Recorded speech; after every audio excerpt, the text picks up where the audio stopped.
Welcome to the Lunch Hour with Mr. Credit. It's the big guy. Get in here. And today, it's Wise Wednesday. You're so wise, but like a miniature Buddha covered in hair. Giving you the smartest financial advice in every aspect of your financial life. You're so money you don't even know it. And now, the Lunch Hour with Mr. Credit on ESPN Radio 1700. Hey, it's your tomorrow.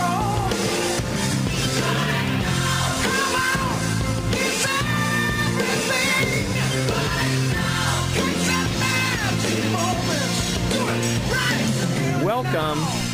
It is that time again. It's Wise Wednesday on the Mr. Credit Show. It's JJ, John Jerotz, in the hot seat today from Synergy One Lending. And I am so pleased to have our guest in the studio because it's always fun to see Faye Hines with the Hines team. How you doing, Faye?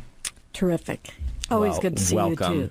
And we were just talking before the show, and, you know, you can be a pseudo mom. I'll say that right on the air. If you want to treat me like a son, I can't imagine there could be anything better than that.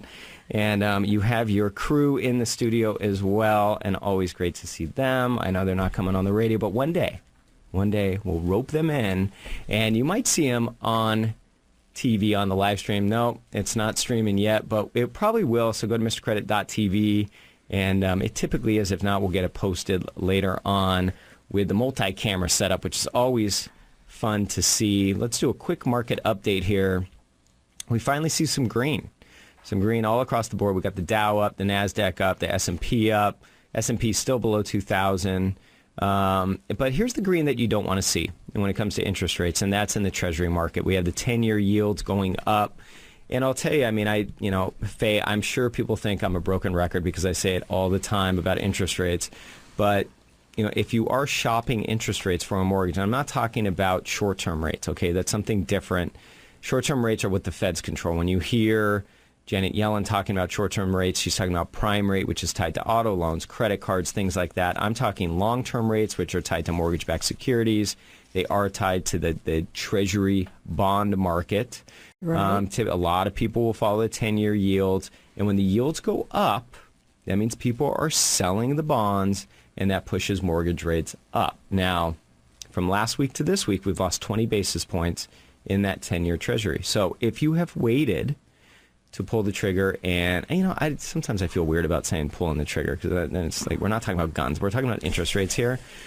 Talking about locking in an interest rate. Okay, if you're refinancing, you're thinking of refinancing, or you're in escrow to buy a piece of property, real estate, at some point in time you have to decide on an interest rate, and it's very important you make that decision.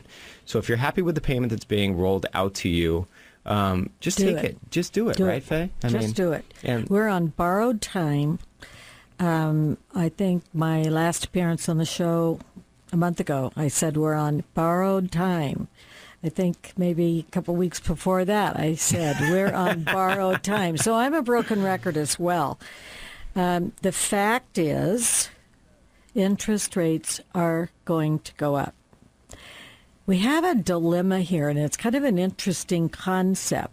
We have a lot of inventory out in the real estate market. Yep. So what happens? Buyers think, I've got all the time in the world because now I have choices. So I can look at 20 houses. I can take 6 months to buy a house. And that's sort of misled. Yeah. Because though you have more to look at, and you don't have to make an immediate decision as it relates to that desirable property, hidden deep in the shadows is that loom of doom as it relates to interest rates. I'm not saying, and I didn't hear from you either, JJ, that we're talking about, a spike like perhaps we felt last year when we got that 1 point in one day. Yeah, definitely not. I don't think so either. No, but you're talking about an eighth of rate across the board, if not 0.25%, depending on the type of loan that you're shopping. Because, you have the government loans, which are still really well priced. What that means to you personally. in Definitely. the purchase arena. And later in the show, Faye, I did something. I made it easy so I'm not sitting here on a calculator. I'm sitting here on my laptop looking at all sorts of stuff, moving stuff around all the time for the show. But I did lay out some payments that we'll talk about later because I want people to realize what that 1% increase will mean if they do wait, because it's a huge thing. It's a huge deal, and people need to be aware of it. I mean, you have enough things to worry about when it comes to buying a home, moving, all those things. You don't need to be worrying about the interest rate. And I'm gonna throw something out here. This is something that frustrates me. In a transaction, and I'm working with a client, I've done a lot of work for the client, and he was led down the wrong path on some pre-approvals. A VA buyer, military guy, real nice guy.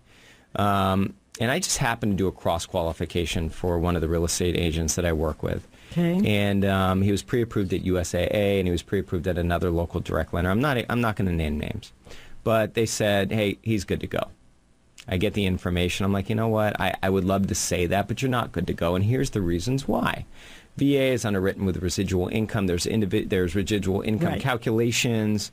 We're not splitting atoms. We're not doing brain surgery. It's pretty simple stuff. But in both cases, he was led astray.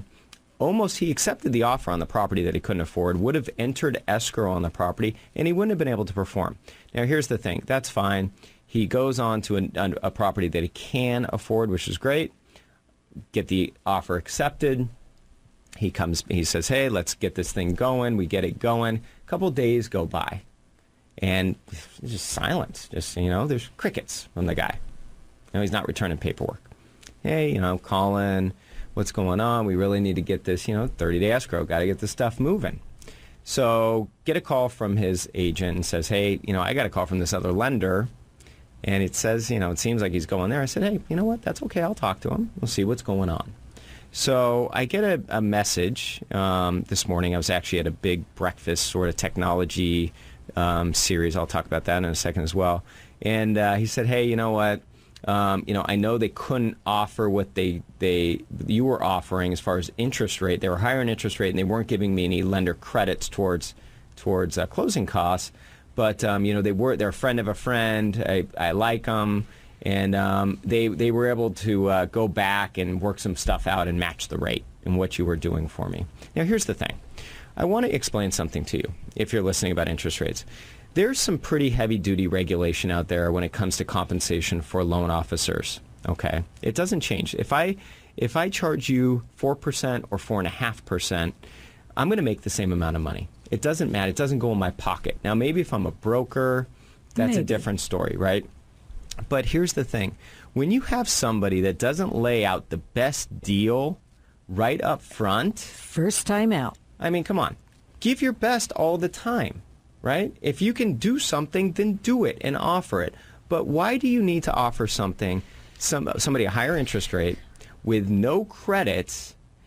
Somebody's making more money there. You're not giving the client the best option there. Yep, they're taking that overage. And they are. They're stuffing it in the bank. Exactly. They're putting it maybe for marketing dollars. The house is keeping it. Something's going on. Something's going on. So just be aware of that. When they have to go back and say, oh, well, let me check it out. It doesn't work that way. They could have done it up front. So you need to be leery about people going back to get a better deal for you. Just think about it, and it makes sense. So I'm done with my rant on that particular thing. Faye, I want to ask you, I don't think I've ever seen your phone that you carry. Maybe Lisa carries it for you. What type of phone do you have? I knew you were going to ask me that, and I was afraid. So I'm stating on the air, okay, I have a 4. I don't have a 5. Obviously, it's an iPhone. You're ahead of me. And you have nothing shame on you. You have nothing to be concerned about. Faye, I am proud. I'm a proud owner and carrier still of the BlackBerry. I have no shame. I get teased all the time about it. I know. But here's the thing. So this is really interesting. Yesterday's announcement, Apple's announcement, was huge, right? I mean, it's getting. I forgot my watch. Yeah, not until 2015. It's coming out. Unless I get one that's an maybe get one of those gold ones. Yeah, the maybe. shiny 18-karat gold. That would look good on you. I like your blouse today too. Beautiful blouse. So it's amazing to me the kind of just media attention that the technology world gets today.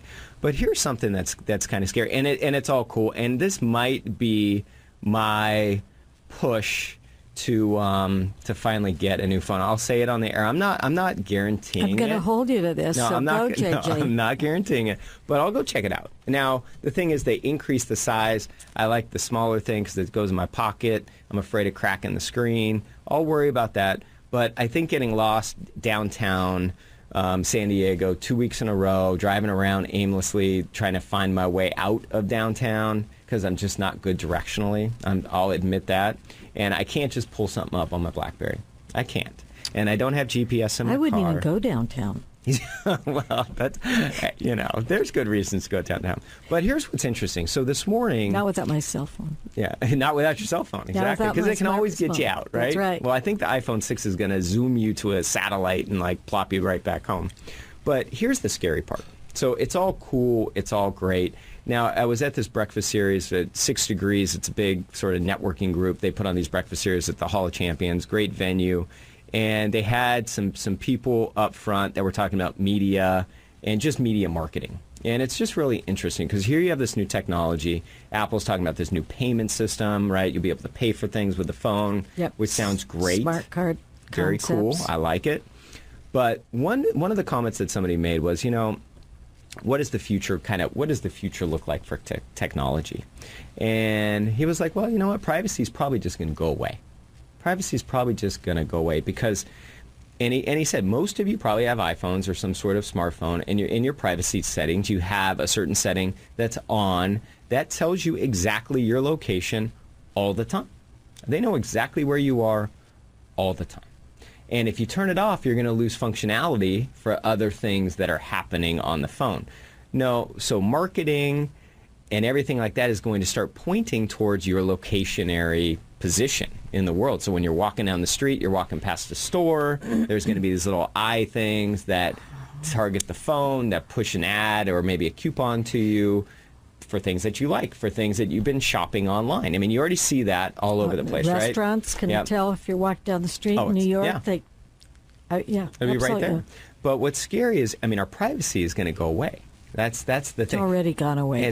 You're right. And I don't have anything to hide, but I just, it's just something to think about. We have to be careful with what we put out there, right? Especially the kids.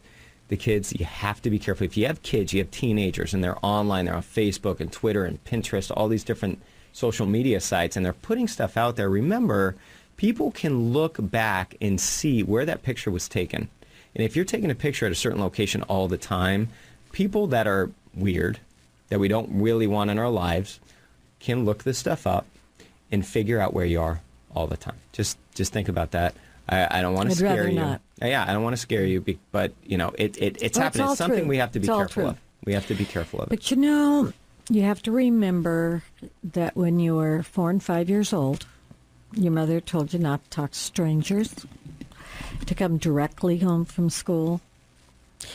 I'm sort of the mode that we're numbers, and I agree with that concept that everything's up for grabs.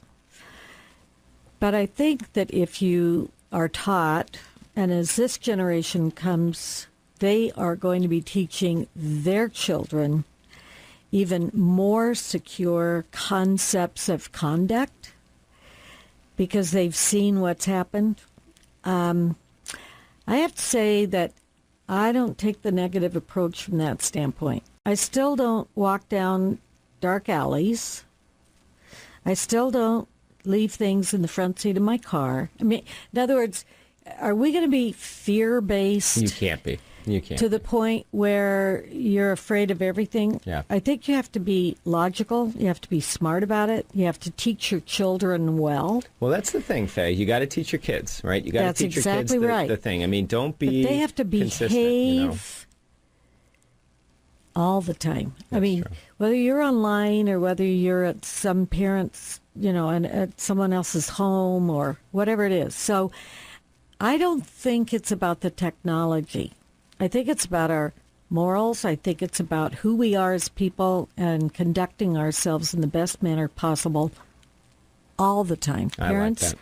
All the time. I like it. And the security aspect of a credit card, is almost no different. The only difference is that with Facebook and with the general social media, it's a behavioral concept that's going to keep us safe. Yeah, right. Well, you have to be careful. Now, when we come back, we're going to talk about real estate because we do have Faye Hines here, the Hines team. TheHinesTeam.com. You can check her out and the team out while we're on break. It's your lunch hour, 1700 ESPN.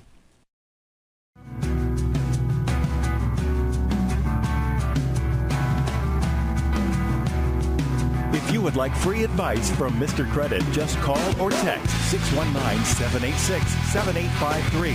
That's 619-786-7853. Welcome back to the Lunch Hour with Mr. Credit. And today, it's Wise Wednesday on ESPN Radio 1700.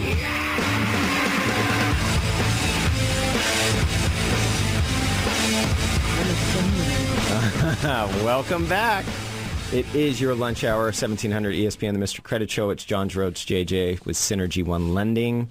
If you have any questions or you just want to reach out, we always bring the experts in to the studio to help you make better decisions. Today we have Faye Hines with Hines Team.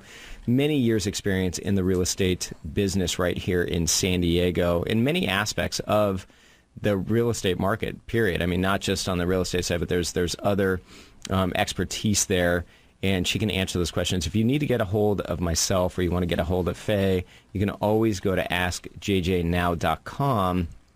You can send me a text. You can email me. I do, and believe me, I do get text messages to my BlackBerry. I know some people don't think so. I do get emails to the BlackBerry. Send me an email, shoot me a call, give me a text. I'm as up to date as everyone else except for the hardware aspect of that. Now, Faye, I want to talk about the Chargers real fast. You're a Chargers fan? Absolutely. Been in San Diego for many years. Yep. And Love Phillip. I'm gonna admit something that's actually sad. I had a really busy Monday, and over the weekend, 5 contracts got accepted. So Monday morning, it was Good like, for you. Hey, here's 5 new escrows. You got to get started on them. And I forgot with the radio show on Monday, getting the escrows going, getting everything moving and shaking. I forgot about the game. I went home, put my kids to bed, kissed my beautiful wife. Good night. Went back to the office, and fortunately, I have a TV in my office. I turned it on. Lo and behold, the Charger game's on. I totally forgot about it. And I was, So you didn't get anything done. Well, I did, because, it was soon the fourth quarter, Right. And the last 2 Monday night Charger games that I have been to, I've witnessed, sadly enough, some fourth quarter comebacks from the other team. And the last one was last year, Denver Broncos. It was Sure. more of a historic Right. comeback. That's- So it's sad, so I'm used to it, especially on Monday night. So what's your feeling on the Chargers? Well, I think they're going to improve. Nowhere to go but improve. But and there's some truth in that. But I think the thing that I'm referring to about my feelings is that I'm not so easy to throw them under the bus. And one of the things that bothered me on Tuesday was no one said, oh, gosh, it was such a great game. It was close and it was exciting and it was entertaining, or it wasn't any of those things. It was those bums. They lost us again. They fell down the tube and that kind of thing. I guess maybe it's part of my personality. I think it is, Faye. But I just feel like, Phillip Rivers has got a big job on his hands. He made a couple of mistakes, don't we all? Throwing everybody under the bus on Tuesday morning after a Monday night football game of entertainment. I don't know why, but I have this concept that a football game isn't that entertainment? It is. Isn't that big money entertainment? Weren't there lots and lots of dollars spent and lots of people being entertained? So do you have to be negative about it? I guess, there's just that mom thing in me or whatever. I like it. I just feel like we have to encourage, we have to support, we have to get out there and be proud of our team and encourage them to be better, and they can be, certainly. Well, and they will But And they will be. That's the cool thing. They have talent, and that's the nice part about sports is it's a game. It is a game. It's a game, and they have 15 more in the season, and hopefully more after that into the playoffs. And I agree with you, Faye. I mean, great entertainment, especially in the fourth quarter, which is what I did focus on. And it is about entertainment. I think what happens now is there's so many people in these fantasy football leagues, and the money that's gambled, a lot of gambling money going on. So that's where people, and it's tough. The Padres aren't doing so well. I'm going to give you something positive, though. I know San Diego fans get down on our teams, and it's easy to get down on our teams. And we have a lot of people here that are transplants from different parts of the country. A lot of transplants from the East Coast that are Yankee fans and Red Sox fans. And I just want to point out that the Padres have more wins this year than the Boston Red Sox do. Yep. So if you want to take something positive from the season, take that, Red Sox fans. The Padres are beating you this year. Yes, so absolutely. That's cool. So we are a bunch of transplants when you really think about it. I mean, I'm a native. I'm native Southern Californian, but not San Diegan. Yes. But you're absolutely right.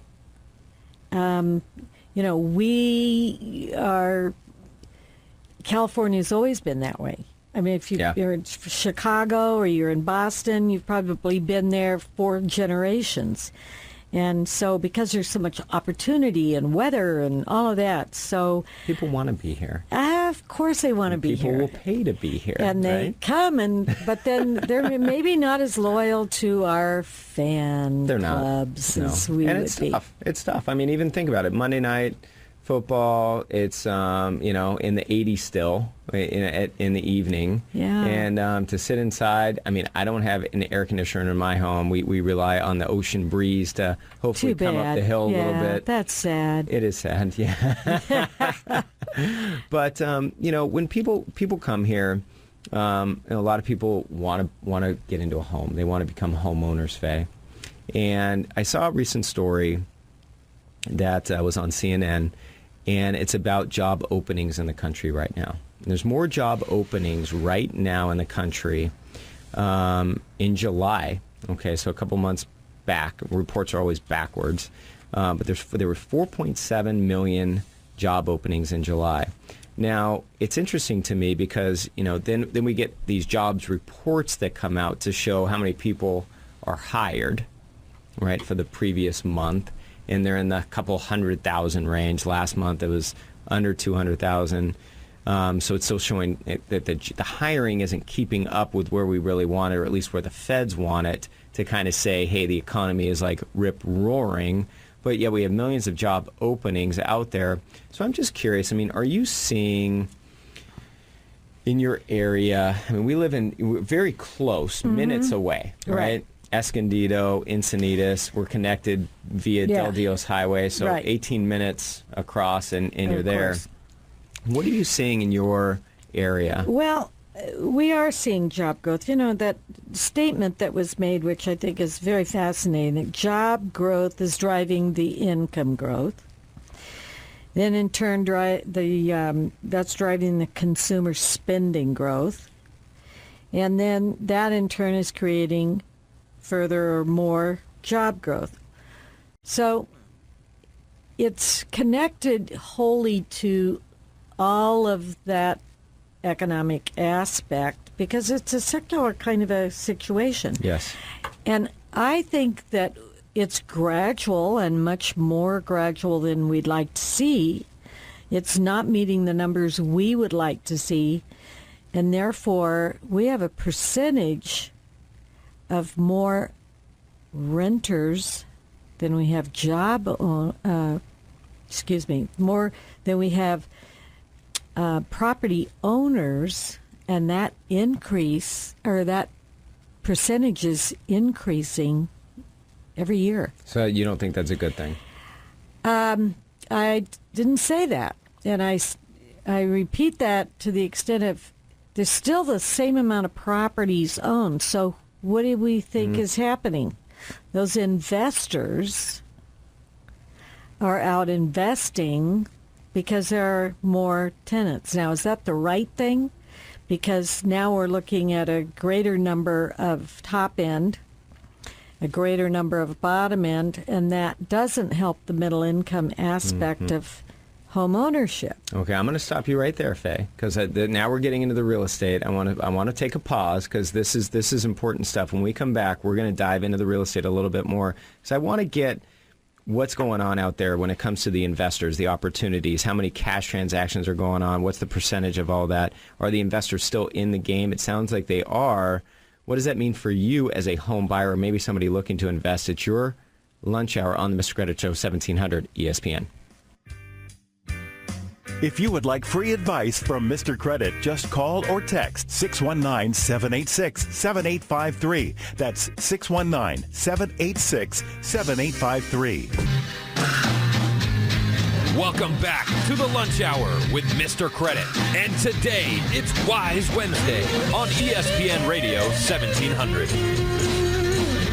Welcome back. It is your lunch hour, and we are here to make you wiser about some topics than somebody else out there so you can make the informed decision that you need to make when the time is right. We have Faye Hines in the studio today, thehinesteam.com, realtor, over 30 years experience, and this is JJ John Jerotz with Synergy One Lending. If you have any questions for us, you can always go to askjjnow.com, and a variety of ways to get in touch with me via phone, text, or email.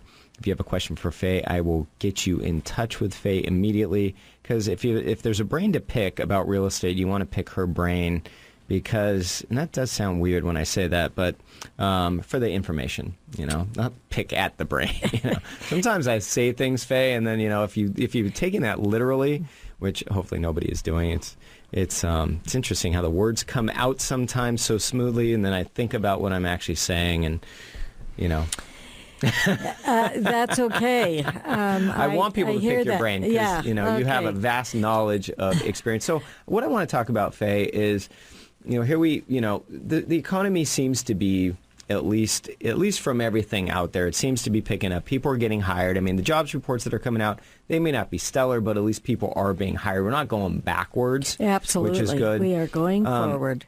Inventory levels are up there. Now, I just want, for me, it seems like September is kind of, the real estate market's kind of picking up some steam. And I think, a lot of people thought, July and August were going to be rip-roaring, which a lot of times in the summer, that's when people are really moving and shaking and doing all these things. They're moving properties. And I think for a lot of people that I talked to, it just wasn't what it was all, spruced up to be, especially August. Well, that is true.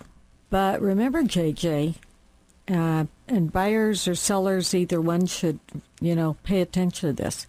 We are into what we might term more a normal, whatever normal is, it's the new normal, marketplace.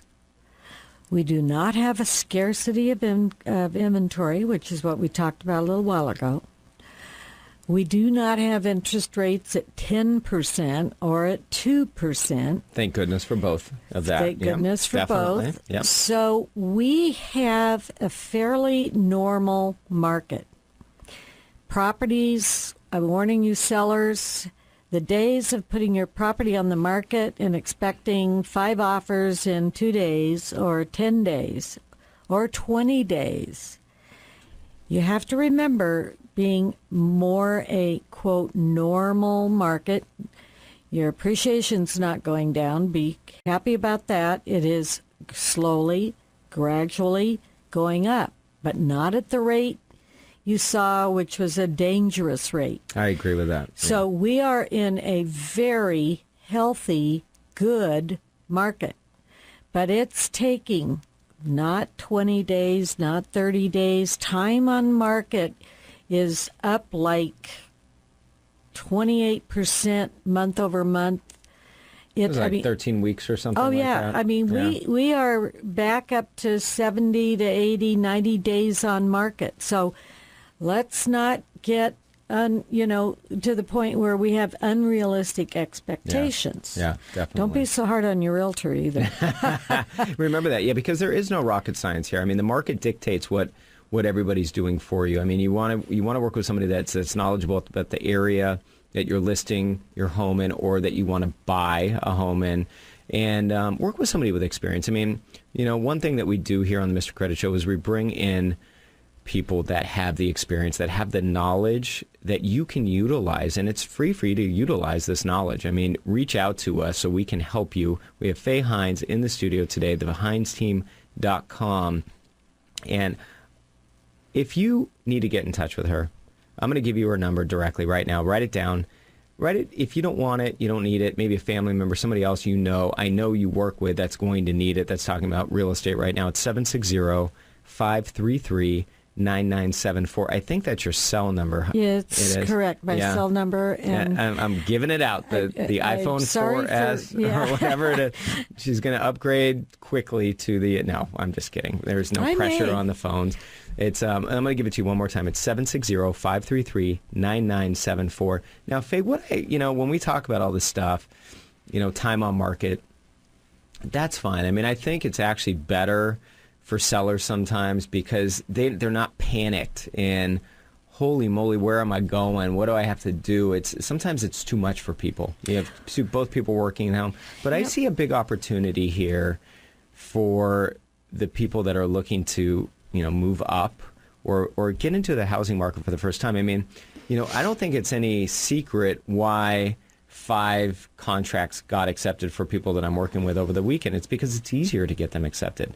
Well, sure, it is. And you guys are doing a great job from that standpoint and utilizing all the tools that you've been handed, not only from an economic situation, this job growth, all those kinds of issues, but we're able to put those kinds of loans together. One of the things that's very interesting, I try to tell people that I come in contact with, it's interesting, the average is now 22 weeks from the time people start thinking about buying a home that they look virtually at every house on the market.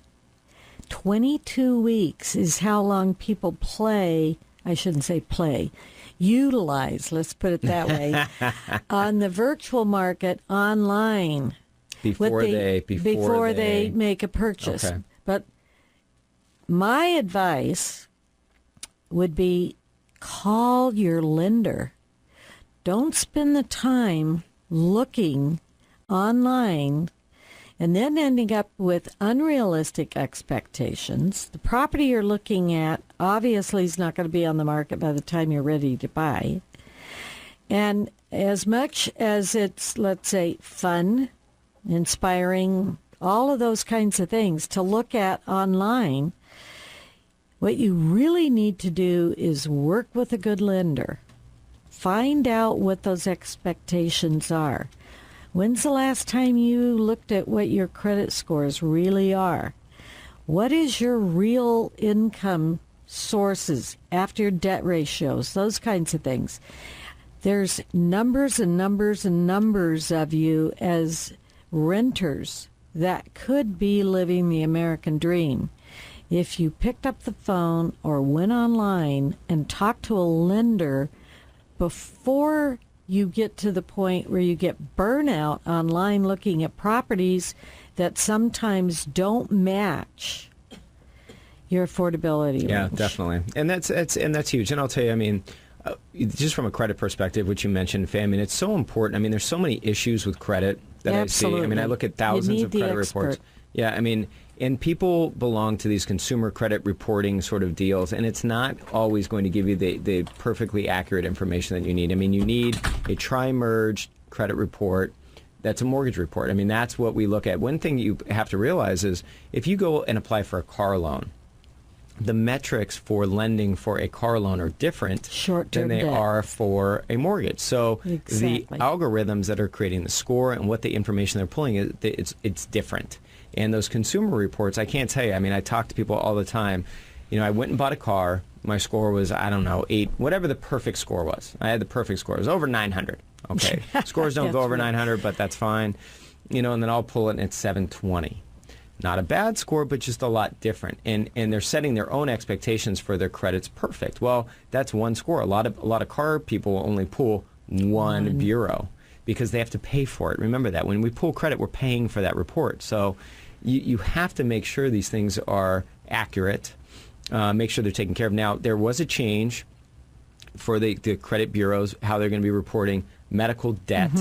It's not rolled out yet. It has not hit the credit reporting yet. Hopefully by November or so, that's going to take place. And I think it'll help boost a lot of people's credit scores, 10, 15 points that have had those. There's another element, too. There are two new elements, the medical and maybe there's collections in general. Yeah. Maybe how the collections metrics are going to affect the score. So I think people that have had issues in the past, I think, there's going to be new opportunities for you to look at. We'll talk about another opportunity when we come back from the break here.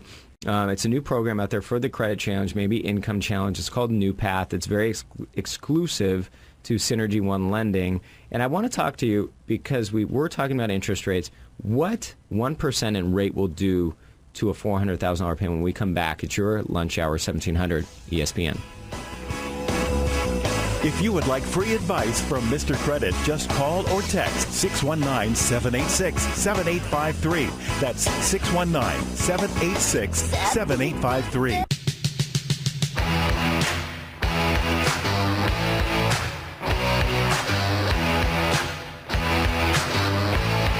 Welcome back to the lunch hour with Mr. Credit. And today, it's Wise Wednesday on ESPN Radio 1700.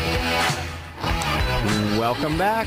It is your Wise Wednesday on the Mr. Credit Show. It's JJ John Jerotz in the studio today. Synergy One Lending with Faye Hines, the Hines team, one of my favorite guests of all time. And I'm always so pleased when I see her on the calendar, knowing that she's going to be joining me right here in the studio because it makes it so easy for me. I could just sit back, Faye. I don't even have to really say anything. I could just throw a question out and, sit back. So, in those times when I'm tired, I might just call you and say, hey, come on. No, I'm just kidding. What about when I'm tired? Well, then I'll carry.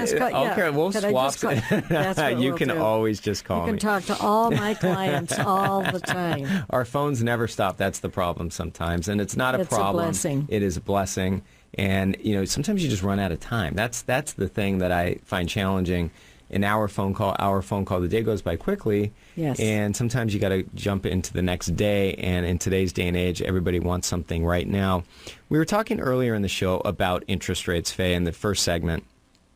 And I was mentioning we lost a little bit of ground week over week here. Not a big deal, but it's really important to understand what this means to people. So I laid this out, and I don't have my calculator out here, so we're not going to run a bunch of different numbers, but I just want to show, I think this is a fair loan amount to work with in San Diego County here. I worked with a $400,000 loan amount. Perfect. I think it's, I think it's kind of on average, and I know our median home price doesn't really follow suit with that type of lending, but this is just the mortgage payment. This isn't property taxes or homeowner's insurance or maybe mortgage insurance, depending on the type of financing you're doing.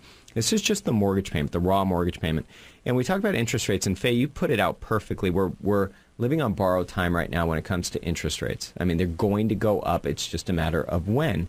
And we saw it last year. You can lose 1% like that. Exactly. It can be done. So I want to lay this out for people because it's so crucial to understand what this means to you, not only in your life, but your buying power. If you're looking to buy $400,000 mortgage, let's say we're just basing on conventional interest rates today, that we'll use 4.25%, depending on your scenario, credit score, loan to value, all those things. That interest rate could change, but we'll just use that as a raw basis points. Your payment's $1,967.75. Okay, so just under $2,000 for the mortgage. Now, let's say interest rates go up 1%, which they can do so easily to 5.25%. Your payment jumps to $2,208.81. Now, it doesn't sound like a lot. It's $241 a month. To me, that's a lot. I have little kids. I put money aside for college every month for them. I could be losing out on doing something like that. I could maybe have to change my 401k deposits. I mean, that's a big dollar amount. Now, what that means for qualifying, and this is the key. We talk about qualifying, Faye, what our debt-to-income ratios are. How do we get into this house? How can we buy this home? And what you have to remember, just because the payment goes up $241, it doesn't mean that just lowers the payment that you qualify for. It's taking away $560 in qualifying income. That's the issue. That's the issue. It's not just that feeling of, oh, I can make that happen, because most of us think, oh, I waste $100 here or there. But what it does to your actual buying power. So translate that for us, JJ. Well, I mean, that's you're gonna lose a chunk of buying power. You're gonna you so know. What does that mean in price range? Well, you caught me off guard, Faye, because I don't have my calculator. You weren't, you know. I'm not going to run down that path, but I would say it's probably about $20,000 to $25,000. Yeah, I was going to say, because I've used the scenario of the 400 before, it I think relates to like 20 in some cases 27,000 or you're 22. You're probably right on. Now, here's the thing. What we always have to understand is our price point changes, so our property tax change, our homeowner's insurance potentially could change, right? Our loan amount changes. So, you're dealing with multiple facets of that equation, and that's where, is it a price point or is it a loan amount change that we're talking about? Well, we're talking about both, and I think what people as buyers don't necessarily realize is that let's just round it off and say 25 grand. I like it. Okay. Yeah. So that's what my pseudo calculator has shown. So look at that 25 grand and think about the market aspect of a different school system. Yes.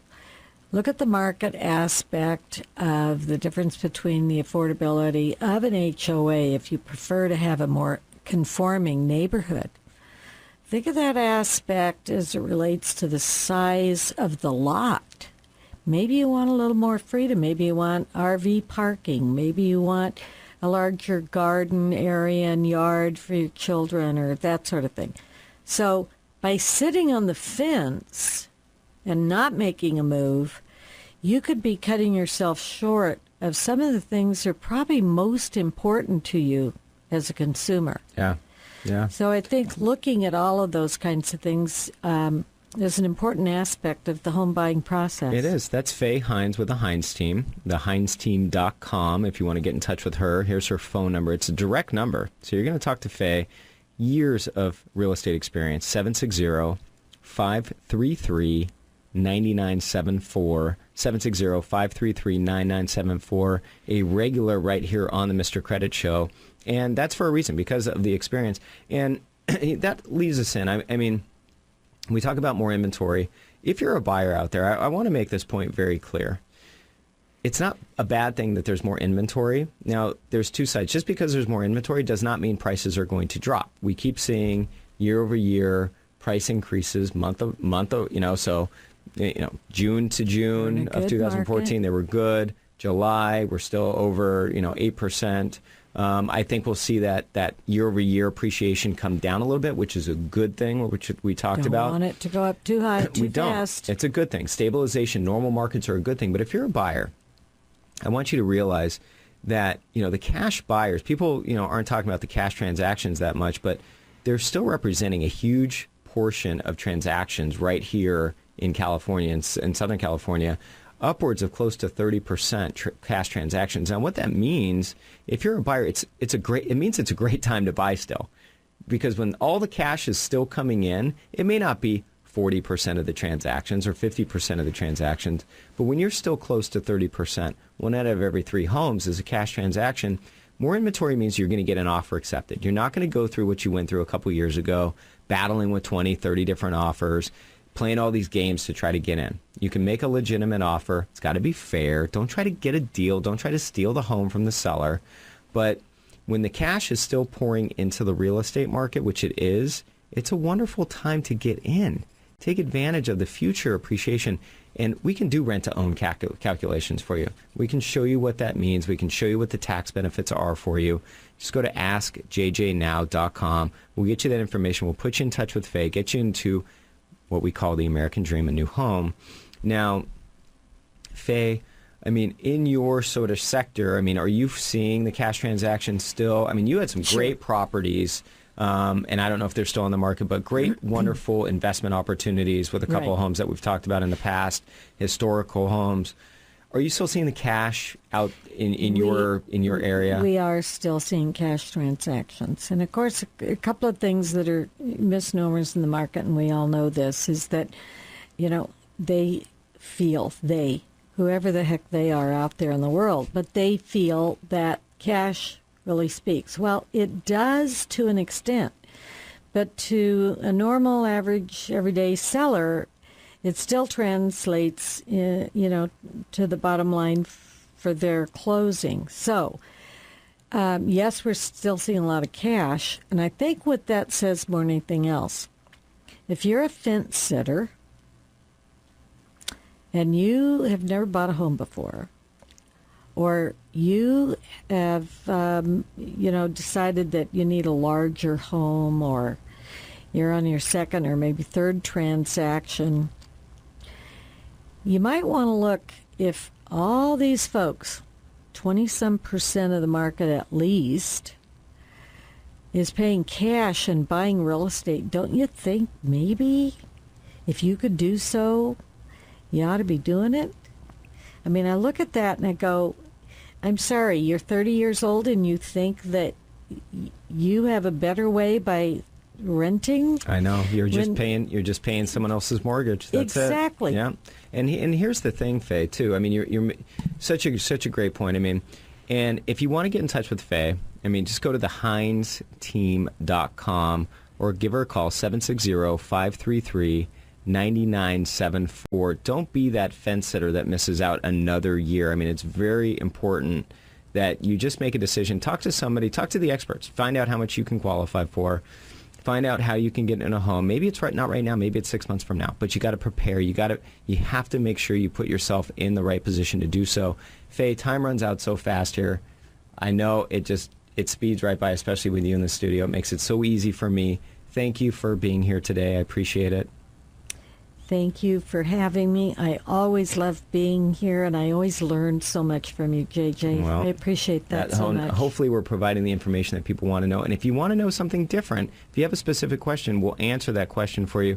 Go to askjjnow.com. We'll get that taken care of for you. Thank you for taking time out of your busy day to join us on your lunch hour with the Mr. Credit Show, 1700 ESPN.